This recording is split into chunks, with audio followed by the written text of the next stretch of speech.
My name is Natalie Fearon. I am a Senior Portfolio Manager on Convertible bonds at Edmond Rothschild. I joined the firm March 2016.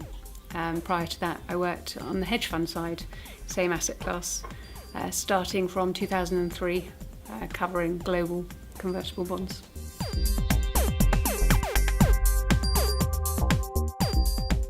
Feeling on the asset class is that over recent years it's been somewhat neglected. Its performance has been solid, but not differentiated versus equities versus corporate credit.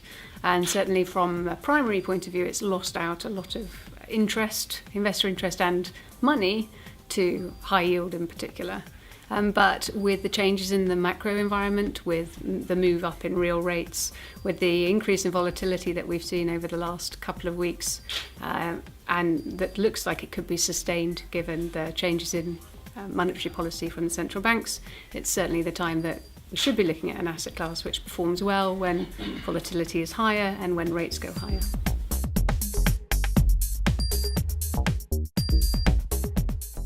Like I say, volatility is obviously one of them.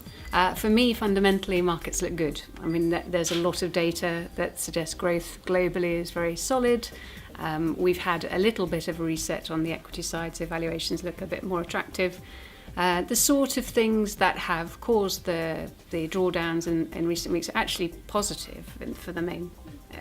Inflation, if it's moderate, is fine.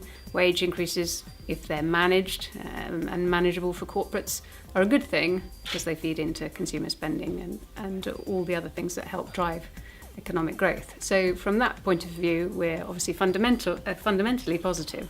But there's been a lot of excesses built up in the system over the last 4 or 5 years where interest rates have just gone in one direction.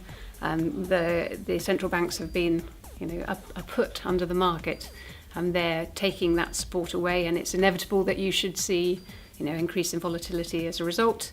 So given those two considerations, you'd be constructive from an equity side, but more concerned about volatility in the market than convertible bonds for a fixed income investor is a great option.